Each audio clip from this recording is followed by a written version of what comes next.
Hi everyone, today I'm gonna be talking about a topic that is not so straightforward and kind of a little bit complicated, but I'll try to make it as less complicated as possible for everybody. There are a number of things that you need to do to get your Filipino girlfriend to visit you here in India, and unfortunately just having a visa and a flight ticket is not enough. Basically, there are a number of other requirements that are required due to local Filipino laws, and if those requirements are not fulfilled, most probably the Filipino immigration will not let your girlfriend visit India. To start off with, if your girlfriend is or your fiance is having a job, then she may not need some of these requirements. Okay, so first of all, she needs an affidavit of support or invitation letter, depending upon whether your Filipino girlfriend is working or not.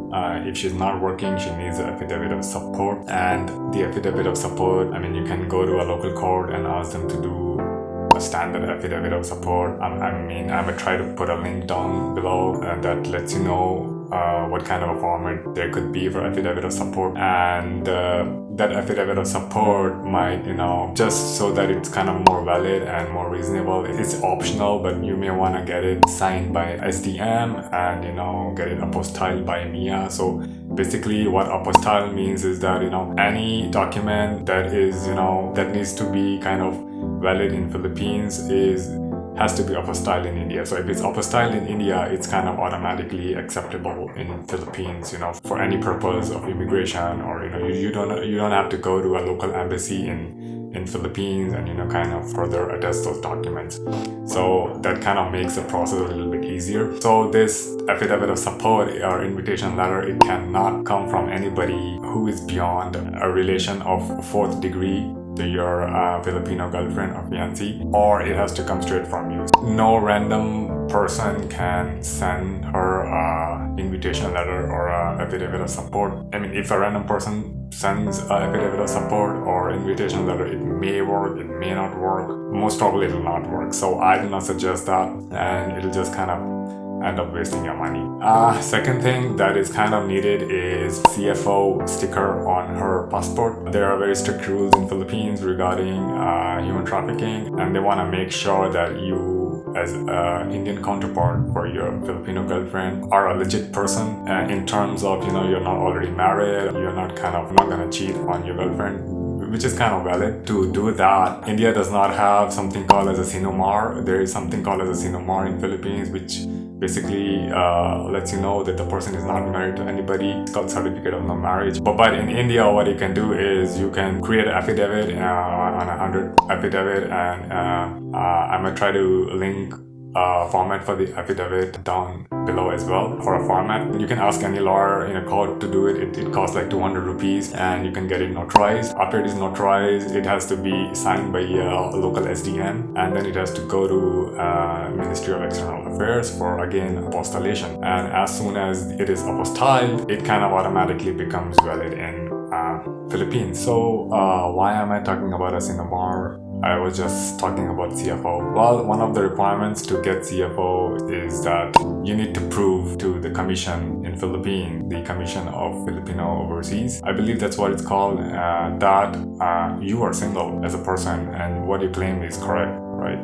So, if you're divorced, there might be some other kind of papers or something else which I'm not aware of, but there's certainly some proof that you have to give the commission there, that kind of validates your status, that you're not currently married to somebody else. When she visits the CFO, she can book appointment online and pay the requisite fee of 400 pesos. She might be asked questions about how you guys met, and she might be asked to show you photos together, or just to see everything is legit and it's not made up. And that's when they're gonna ask her to present the Indian counterpart CENOMAR, and India does not have a CENOMAR. So that is the document, the affidavit of bachelorhood, that's what it's called here. That is a document that your counterpart has to represent as a soft copy, as a hard copy, it does not matter, but it has to be presented there. And as soon as she answers everything, they're satisfied with everything, she will get a CFO sticker on her passport. That kind of lets her travel to India, because now she has the invitation letter or the affidavit of support, and she has the CFO CFO sticker that proves that she has gone through a 4 hour of orientation where she's told about the culture will be different and all of these things. I could not attend it, so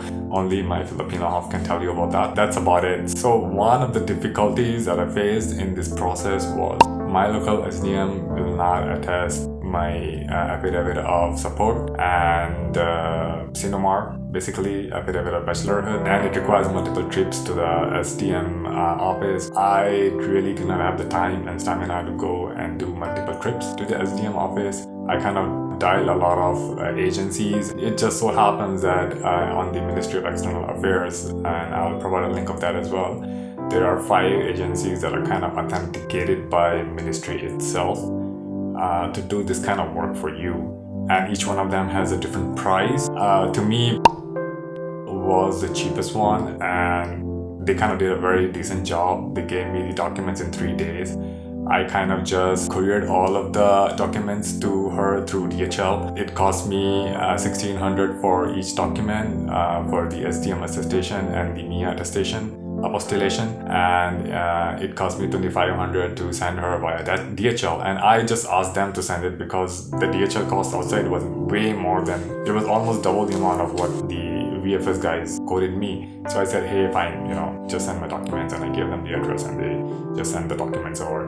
The documents took about she lives in a province, so it took like 7 days to reach her. Sending the documents is optional until the time she is actually coming to India, because you cannot show, she cannot show a soft copy at the immigration and come here, so a hard copy is must. You will get a lot of people who will say, hey, we take 8,000 to do your CENOMAR bachelorhood in India, or 16,000 or 25,000, or some people will even say 100,000. The office is in CP. If you're in Delhi, it's in CP. If you're not in Delhi, if you're outside Delhi, if you can go ahead and do some visits to your SDM office, take your passport photo, take whatever they need, your parents' permission or your parents' written consent, it's not worth 8,000. Okay, so that's one thing I want to say. It's not even worth 16,000 or even 100,000. At most, I believe the fair cost is 2,000 to get the SDM attestation and the apostille attestation done. That's about it. And if she has this document, the affidavit of support, that clearly states that you are responsible, so you may have to send her your bank account statements, which are signed by your bank manager, your Indian bank account statements by your bank manager to her, so that she can show it at the airport, as a standing of your financial capacity to support her when she is here. Unfortunately, my fiancé could not make it here because of the pandemic, but that's all I know. I'm not sure if there is another requirement, but without the CFO sticker and without the affidavit of support and all the supporting documents, it is very difficult for your Filipino girlfriend to visit in India. So guys, please don't make that mistake of circumventing this process. Just take the time and the pain to go through the process, and believe me, that will make things much easier. And as far as the process for marrying goes, I still haven't quite fully figured out yet, but I made a few calls to the Filipino embassy in New Delhi. What they told me is that my Filipino counterpart, my Filipino fiancé, she has to kind of get her documents, basically her CENOMAR, her birth certificate, apostilled by DFA Manila. No, not DFA Cebu or anywhere else, because that's not acceptable. And I think, I'm not sure 100%, but I think it kind of needs to be attested by the Indian embassy as well. I am not sure. To me, it does not make sense, but that's something I can only tell you when the process kind of happens and takes place. She may need a proof, that says, for the NOC, basically, for the Indian Commission in Manila to give her the permission to kind of, marry you. She may need to prove her parents are okay with this marriage, right? So she needs to kind of do a document, affidavit in her country that states that, hey, her parents, I'll try to maybe link the format down below as well for that. That basically states that her parents are okay, and it's basically her parents taking that undertaking, and they're okay, and they have no objection to you two guys marrying, and that has to be kind of red ribbon by a local lawyer, by a judge. Similar to what you are getting, you are getting the attestation for SDM, she needs to get a attestation from local magistrate there. With all of these documents, she has to go to Manila DFA, I believe, and maybe even go to Indian High Commission in Manila. And I'm not sure what they will give, but they will provide maybe some kind of a document that says that okay, you two are legit and you two are okay to marry. Just to visit the Manila part, going to Manila DFA and going to Indian High Commission in Manila is not required. Once more, guys, please do not circumvent the process. It just doesn't work. It's much easier if you go through the process. It takes time. It takes a little bit of patience, but once the process is done, things are much easier, and your Filipino counterpart will not have a very hard time explaining things, because it's just much easier when everything is there in the form of documents and they can see it themselves. So they might ask her, is she sure about that, and not some more difficult questions, like, hey, where did you get the source of funds, or who do you know there, and things like that. That's all I have, and maybe if something comes up, I might shoot in the second video. Thank you, guys. Thank you so much.